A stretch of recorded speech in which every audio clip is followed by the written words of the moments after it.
Nous avons suivi pendant 24 heures une journée à la maternité, celle de Villeneuve-d'Ascq dans le Nord. 2000 bébés y naissent chaque année. Une cinquantaine de personnels soignants se relaient 24 heures sur 24 pour prendre soin et accompagner parents et nouveau-nés. Reportage Géry Jouot-Defer et Emmanuel Michel. 6h30 du matin, à la maternité de l'hôpital privé de Villeneuve-d'Ascq, c'est l'heure du changement d'équipe. C'est Madame Jaffre, la patiente de Pérez, une troisième part. Sandrine prend son service. Cela fait 20 ans qu'elle travaille en maternité. Elle est briefée par la sage-femme qu'elle remplace. Tout est calme, une seule maman est en salle de naissance. Sandrine et ses collègues en profitent pour prendre un café. Mais la pause va être de courte durée. L'obstétricien n'est pas encore arrivé, alors c'est Sandrine qui va s'occuper de l'accouchement. Voilà, tout doucement, on souffle tout doucement. Il y a une contraction qui arrive, allez. On prend plein d'air, on bloque, et on y va maintenant. Allez, fort et longtemps. Allez, encore.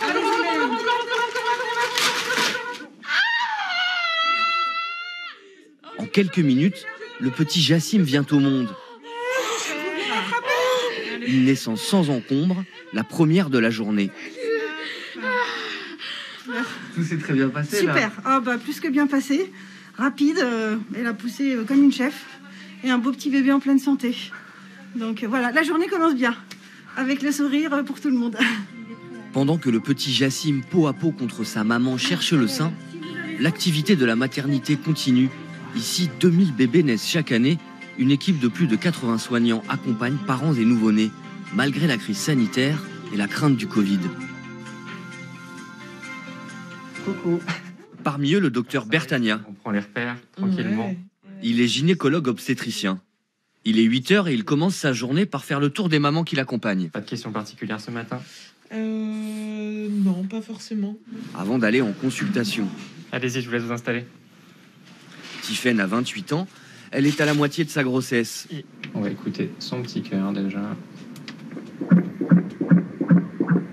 Aujourd'hui, l'échographie va permettre de connaître le sexe du bébé. J'ai envie de savoir, mais bon, j'ai dit au compagnon que je l'attendais. Elle saura donc lors d'un prochain rendez-vous si c'est un garçon ou une fille. Mais en ce moment, en pleine période d'épidémie, ces visites de suivi de grossesse permettent aussi aux médecins de rassurer les futures mamans. Elles se soucient plus de leur bébé que d'elles-mêmes, en fait, souvent les mamans. Donc souvent, il faut leur rassurer par rapport, en effet, au risque très très faible. Je vais prendre des précautions sur le risque de contamination du fœtus. Et pour elles, d'avoir juste des gestes barrières, de faire attention à elles, le port du masque, de bien se laver les mains, d'éviter d'être en contact avec trop de personnes au quotidien. Et c'est ça essentiellement qui va les permettre de les rassurer. Des conseils que Marine a suivis à la lettre. Avec son fils Léo, 4 jours à peine, elle s'apprête à quitter la maternité. Mais avant, le bébé doit passer sa visite de sortie. Il est pesé. 2,790 kg. Sa motricité est testée. À la maternité, les mamans et leurs enfants vivent dans un cocon. Covid oblige, seuls les papas peuvent venir les visiter. Alors le médecin en profite pour donner quelques recommandations pour la maison. Quand vous sortez, changez de vêtements en revenant. Et puis, les symptômes que présentent la plupart du temps les bébés avec le coronavirus, c'est vraiment une fièvre. Et donc, c'est une fièvre qui n'est pas très très bien tolérée pour certains. Donc, en tout état de cause, de toute manière, s'il a de la fièvre, dans les 3 premiers mois de vie, vous allez aux urgences. Marine est impatiente de rentrer chez elle. Je suis heureuse, je suis contente de pouvoir rentrer à la maison avec Léo. Et puis commencer une nouvelle vie à 3. Aux urgences maternité, après une longue journée, Sandrine s'apprête à finir sa garde. Mais elle doit encore s'occuper d'une maman qui est en salle d'accouchement. Bébé, il oscille entre gauche antérieure et gauche transverse. Il y a une petite bosse, c'est pas engagé.